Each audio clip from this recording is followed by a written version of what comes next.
The things that the Republicans are doing in schools are not popular. They are not popular even with conservatives. Even in my town of 480 people, I could walk across the street and ask my neighbor, what she thinks of book bans, and she's going to be horrified by it, right?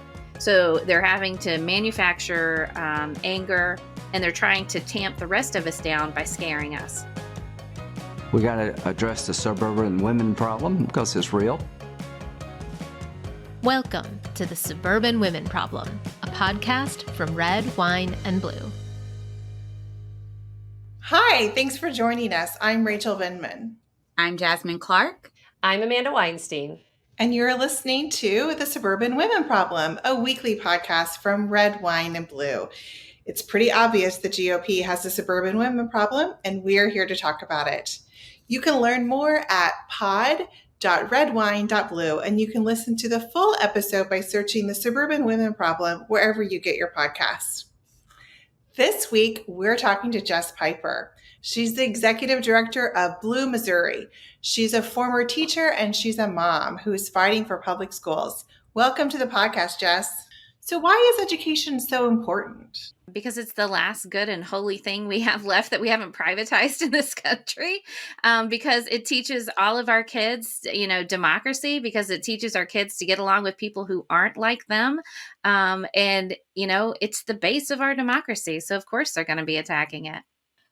So Jess, I'm curious. I'm not sure if you follow the news down here in Georgia, but recently we had a teacher that was fired for reading a book, and they basically accused her of, quote, indoctrinating kids about gender issues, even though the book was actually purchased at the school's book fair. And so, I know that you are a former teacher, and I have spoken to a couple of teachers after this incident about just what it means to be a teacher when you're having to deal with these things. So I'd love to hear your thoughts on this whole thing.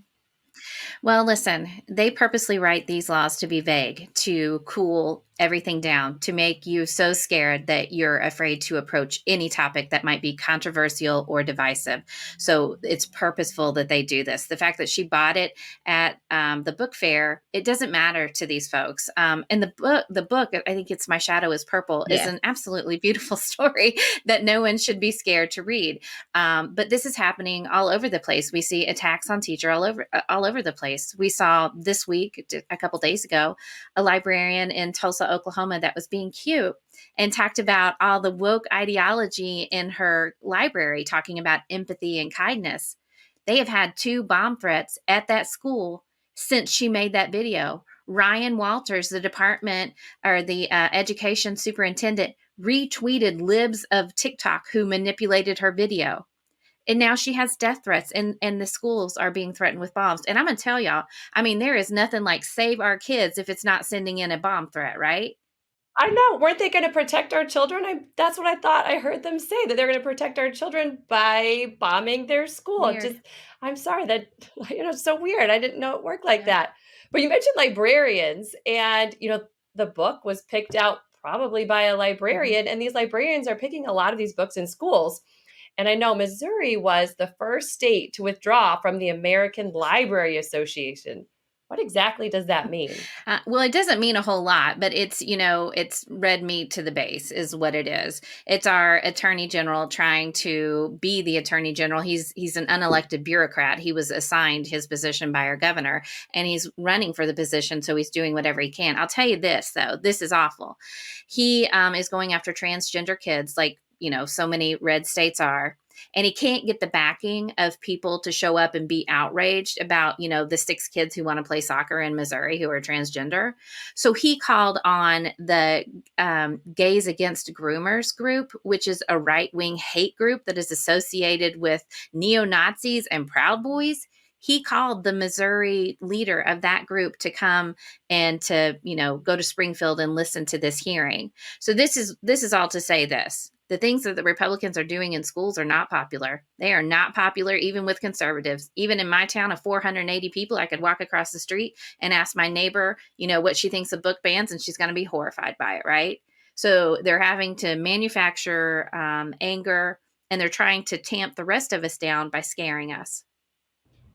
I think that's really true, Jess. I mean, I live in Florida now, and you can see our governor, Ron DeSantis, who is running for president. Maybe you all have heard. Yep. And I mean, things, things are not going so well for him. But one of the reasons why things are not going so well for him is, I mean, Republicans want to keep their money and they want to keep their tax. I mean, they want to pay less. Wealthy, especially wealthy Republicans, really love paying less taxes.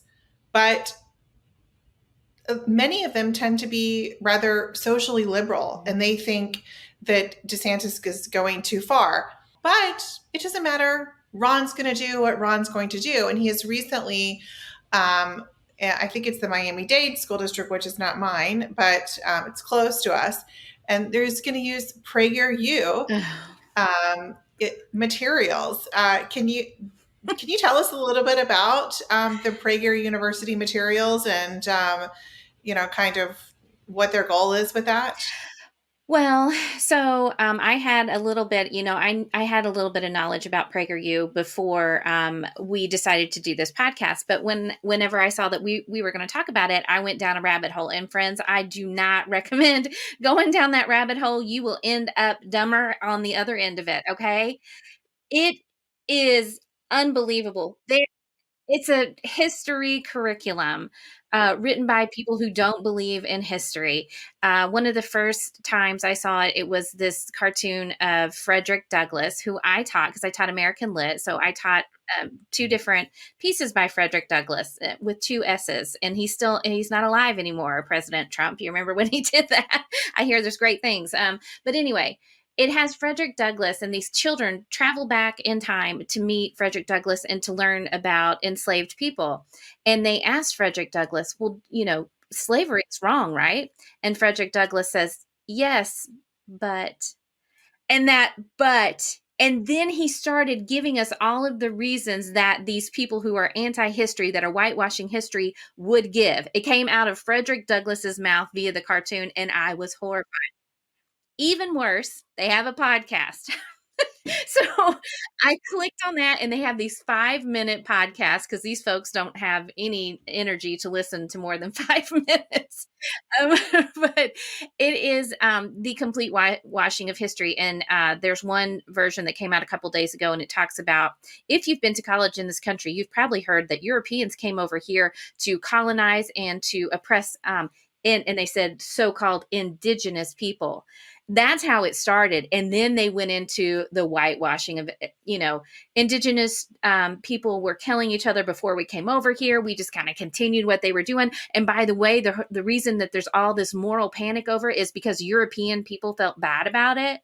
Like, you can't, friends, I'm telling you, go and listen to a couple episodes. To think that they're going to give this to kids in school. You want to talk about indoctrination? You talk about crap like that. I have never in my life heard the crap that I heard once I went down and listened to that PragerU stuff. It is atrocious.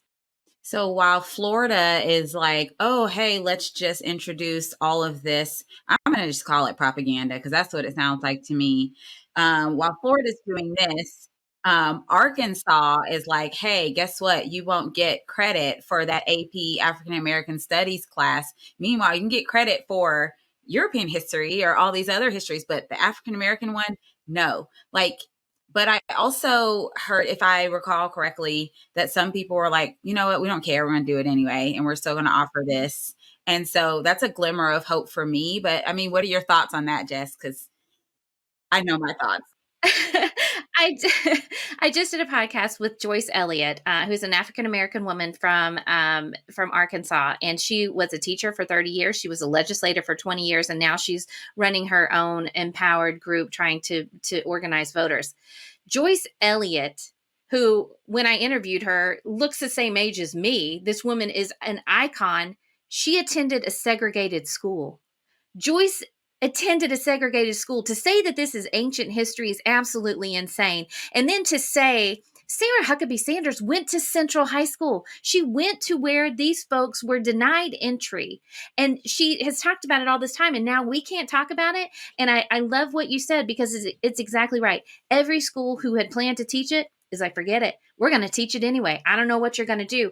But here's the thing you really need to know is that the Department of Education has in Arkansas has become an arm of propaganda for Sarah Huckabee Sanders. And they put out a statement saying that people need to know that they may be going against the law by teaching this class, and that they also need to see all the lessons and all of the, information in the course. Friends, these are the people that don't read the freaking syllabus. What do you mean you need all this stuff? It's there. What is wrong with these people, right?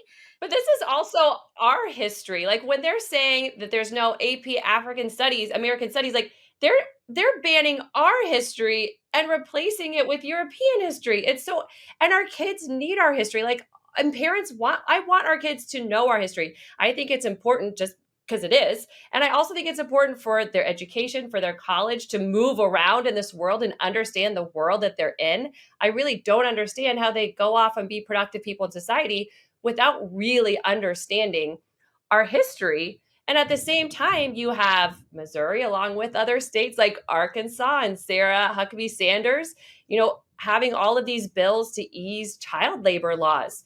So we literally have to me, they're very similar. Like we have them chipping away at education because instead what they're doing is, putting children into work who are never given the opportunity for education to do something greater. So I'm wondering kind of like, what do you see is like, are they really making this tie of taking kids out of school and putting them in slaughterhouses? Is this really their plan? Yes, they've laid it out for us. We don't have to have a tinfoil hat on to see exactly what they're doing. And this has been a plan for a long time because Betsy DeVos was caught several years ago on a microphone. They were asking her about school choice, right? And then we know that means that schools get to choose their students. But they said, 100%. Right. They were like, there's no school choice in rural America. What's your plan? And she said, well, this is what we've envisioned. A kid can be on a tractor and can be in the fields listening to ebooks on headphones. And maybe after he's done, working in the fields, he can go to John Deere and get, an apprenticeship and learn to work on tractors. And I was like, we caught you right there. My kid is not worth what your kid is worth. You've already defunded the schools. They're down to 4 days a week. Right. And they always say, there's other academic opportunities that you can get on that fifth day. Really? Because I worked in those schools and those kids were working at Casey's or at McDonald's on that Monday. Right. So that's a lie. And a kid listening to an ebook on a combine, that's a really bad idea. Like, that's tough. Talk about industrial accidents. You're asking for it, which we have seen in the news. Yeah, I was just going to say that seems like a really bad idea. I mean, having a almost teenager myself, I do not want her operating heavy equipment, much less while she's supposed to be like focusing on something. Betsy DeVos owns more yachts they're larger than my home. But if you don't know, her family is billionaires many times over. Her brother is Eric Prince of Blackwater, like a mercenary group. I mean, it's really like the family is quite evil. So it's a lot easier for her kids to listen to an ebook on the yacht than on the combine, I think. I mean, but I think it's interesting you brought up that, she did not have a probably great experience or understanding of like what's going on in rural areas. And I think there's also a lot of misconceptions. We've talked about, misconceptions with suburban areas. And I think one of the misconceptions about rural is how you think politically, right? So a lot of those misconceptions means you don't even exist, Jess. I don't know how you're here today. I'm a unicorn. No, I think that is too why my voice carried so far is because people don't think that we exist, and we do. I mean, I ran and lost, but 1 in 4 people in my community voted for me. I talked about abortion. I talked about the fact that healthcare should be free. I talked about the fact that that childcare should be free, that college should be free, and they were like, "Yeah, 1 in 4." That's big. We aren't all farmers, and we aren't all Republicans. There are a lot of us who have realized that 20 years under a GOP supermajority in Missouri has ruined my roads, ruined my hospitals, ruined my schools. So there are lots of us that are aware of what's going on. And I think it's interesting when you talk about the issues, but most of your neighbors don't want to ban books. When it comes to the issues, we see eye to eye on a lot of stuff. You just have to talk about it. We have to talk about it. But Jess, thank you for joining us today. This has been wonderful. We could talk to you forever. Thank you, guys. It was so good to meet you. Talk soon. Thanks, Jess. Bye-bye. Okay. That was so good. Jess is just, I mean, she is such an inspiration to me because she just keeps on. I mean, she doesn't care. She's fierce on Twitter. Like, I first saw her on Twitter and I was like, oh man, this woman does not back down. And I love that because I feel like sometimes when it feels like you're just being hit from all sides, she stands on her principles and she's always giving like knowledge. Like, she's not just making up stuff. It's not emotional. It's factual. Oh, you can see that. Like, very much the teacher. Like, she is very much the teacher. Yes. She talks about like whenever she was campaigning and she would go knock on doors and she would not like the regular thing where you knock on, a lot of people like have a map and they knock on friendly doors. I mean, she's in a rural area, so she knocked on every door and she tried to have conversations with people. And like, she's honest that some people were receptive and some people told her she was the devil and she was going to hell. But she could also, kind of like Sarah Longwell, how Sarah like wants to do focus groups so she can hear why people think the way they do. I mean, that's why Jess did it, which, I mean, God bless you if you can do it. But you basically like listening to what people were saying, and maybe she couldn't counter it for that person or change their mind, but it's still important to hear it. It's still important to know where it comes from. We will never change anything if we don't know why these views and this ideology exist. It's really important. And I applaud her because after a while, that's got to really take a hit at your mental health. I know. I think she is built for happy. I know Connie Schultz says that about herself. And that was like in my head, that she just seems like built for happy. And like, there are trolls out there, but there's a lot of good. And I'm going to take that good and I'm going to run with it. And I think that's really, it's really inspirational. And you can see like where she really has a desire to do well for her community and to make it better. And she's a teacher, so she clearly sees that like education is how we give people opportunity wherever they are and whoever they are. Well, thank you so much for joining us today. We are so excited to be back for season 4, and we'll see you next week on another episode of the Suburban Women Problem. The Suburban Women Problem was created by Red, Wine, and Blue.